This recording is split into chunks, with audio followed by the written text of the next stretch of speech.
Hey everybody, it is Wintermute coming to you from the Think Tank, and in this video I'm going to go ahead and I'm going to delve straight into the doctrine ideas that I have come up with, and we're going to start with Germany. I think that they've got a lot of different doctrines, ideas to kind of pull from. I am going to avoid going into a whole lot of the historical why this works the way it is. Most of you who understand the history of World War II, maybe even better than I do, probably even better than I do, will be able to kind of look at some of these ideas and go, oh, okay, I get I get where that's coming from, what historical aspect that's coming from. But with that said, if you also, using that knowledge, think that what I'm suggesting is completely off base, that's certainly, I want you to say something as well. There's two, and there are also some of these that make reference to other kind of core concepts for the expansion. Some of which I will kind of just gloss over. I don't want to go into really deep right now. Some I will kind of explain as we go, but we'll just kind of address those as we get to it.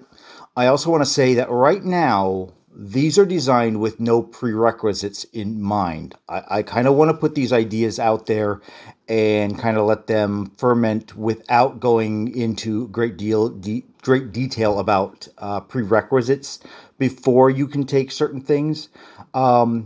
Excuse me, an example I will give of that is, I'll give the example when I get to it. But right now, everything is just sort of takeable from the beginning. But as we kind of go through this, if we feel that some of these need prerequisites that are historically accurate, or that would just kind of confuse things and bog them down, we can always make that decision later.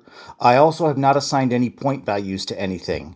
Now, some of these I think you'll be able to kind of, as I read them off, you'll be able to go, okay, well, that one's obviously going to be a higher cost one because it's more useful in more situations than some of the others, where some of the others might be a little more specific. And obviously there are some where the bonus is going to be, it's going to come up more often. Therefore, it's probably going to be at a higher value as opposed to one which might be a slightly higher bonus, but will come up less often. I would probably generally value those a little lower. But again, this is initial. This is all initial ideas. We're going to have to pick it apart, and we're going to have to play test it as we can, and then kind of dial things in as we feel that would work, rules wise, points value wise, and mechanic wise, and again back to the fun. Does it actually add something interesting to the game? If it doesn't, fun or interesting, I don't. Then we pitch it. So we're going to just start right at the top. I work our way down. And again, these are just ideas that I put pen to paper. I did think about them, but I did not necessarily think about them all the way through to the end of kind of what their late game consequences could be, because I just don't have time to play test them through that. So with that said, accurate artillery. And again, this is another example where I've read where it was been argued that German artillery is more accurate. I'm not going to go into the historical justification for giving this to them. That I will let the armchair scholars and generals do that. And if they think I'm off base with this, maybe it's completely wrong, and they shouldn't be getting something like that. That's fine. Bring that up. But I'm not gonna delve into what it is that made me kind of read an article about German artillery and then made me come up with this idea. Just that it did put this idea in my head. So accurate artillery. At the start of each combat, up to 2 artillery or advanced artillery units may be given target selection 1 land units. And this is every combat.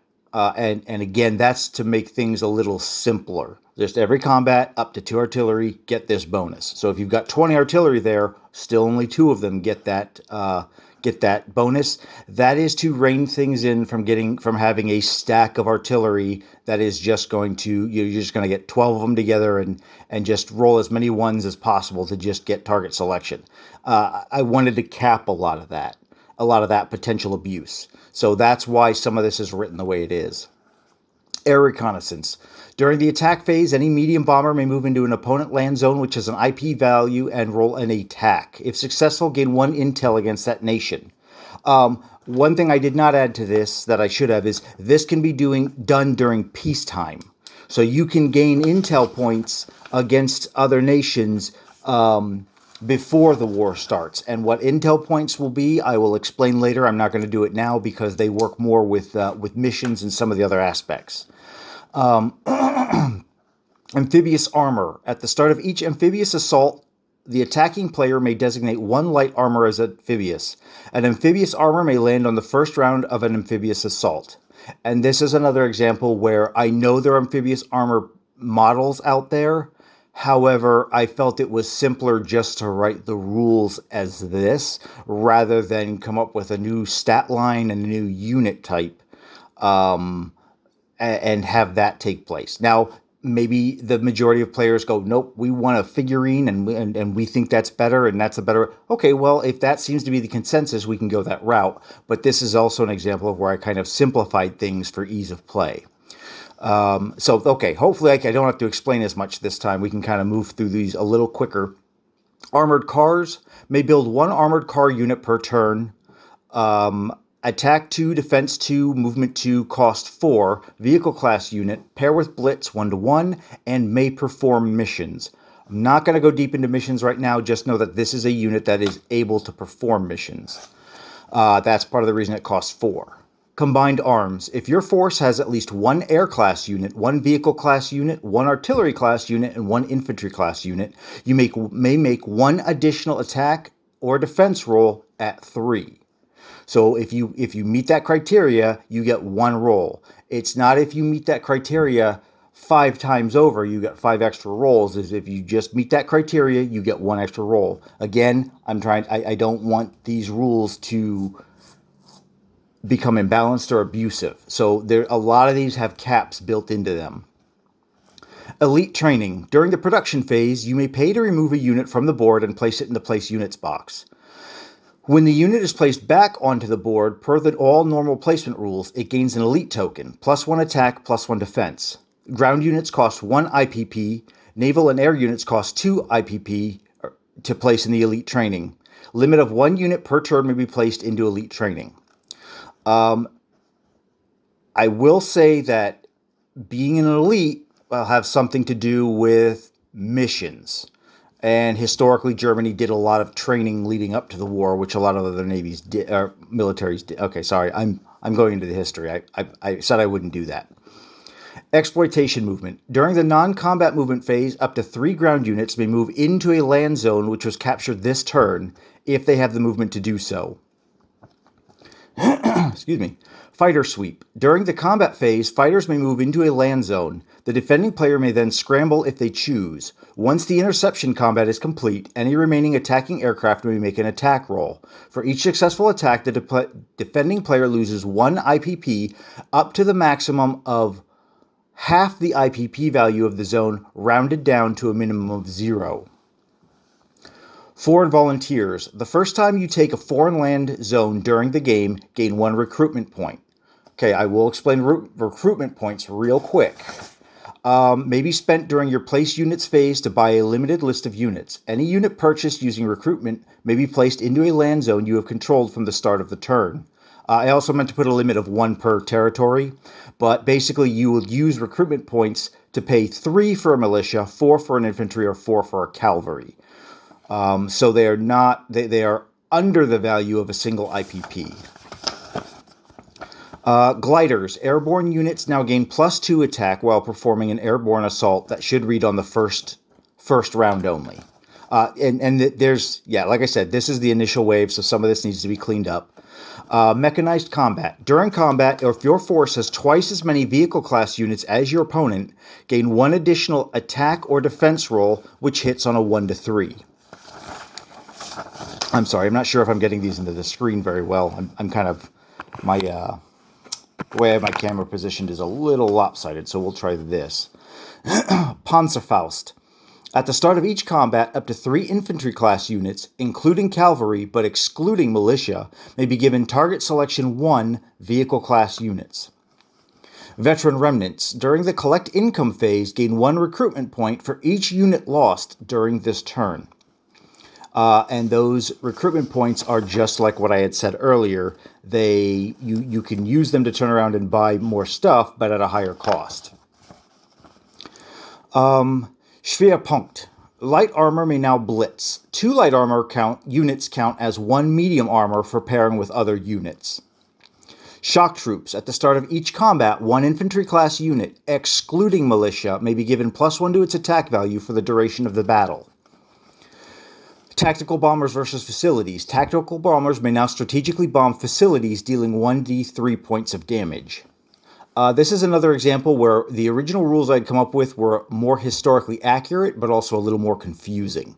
So I went ahead and I just kind of simplified them down to tactical bombers can just now deal 1d3 points, rather than adding in some of the other math and factors that I had, even though I know it's more historically accurate to do so. So I just wanted to kind of point that out as an example. Tactical freedom. Increase any ground unit's attack or defense value by 1 when performing a mission. Underground factories. Subtract 1 from the total of each strategic bombing attack against a factory facility. Versatile anti-aircraft artillery. At the start of each round of combat, you may designate an anti-aircraft artillery unit to act as an anti-armor artillery unit. When firing as anti-armor, roll 1 die with a target of 3. Hits may only be placed against vehicle class units. Wolfpack Tactics. If you have at least 3 submarines and or advanced submarines and no other units taking part in the attack, then roll 1 additional attack die that hits on a 1 through 3, which also has first strike. So that's basically it. These are the ideas that I came up with. There could be more, could be less, and some of these probably need to be modified in some way. I obviously came across some that I need to add in some clarifications to the rules. These are some others that I'd kind of been debating in my head, but I wasn't convinced I was happy with them. So they're still kind of in the pool of ideas. So again, I wanted to put this out there. Again, sometimes I overthink things and I think way too long and I mull it over way too long in my head. And it's like, really, you know what? 2 weeks ago, I should have been playtesting this. I should have just wrote the ideas down, playtested them, and then rather than trying to mull them over again, over and over, and go hem and hawing over, well, I don't know, maybe it should be 3, maybe it should work this way. Maybe I should have just playtested them. So that's kind of what I'm doing here is I'm giving myself a kick in the butt. Just get these ideas out there, show an example of what you're thinking, and get the community thinking about them as well, because I'm sure, obviously, when you're trying to play testing or think something through, there's plenty of stuff I don't see that somebody else will. And the more people we get kind of reviewing this and putting ideas in and kind of going, oh, wait, good idea, but it's not going to work the way you wrote it. We need to rethink that. That's great. That's what I would like to see. That's what I would like to get. So again, this is the initial German list. I was not happy that there were not as much naval stuff here. But to be quite honest, I really don't get naval tactics very well.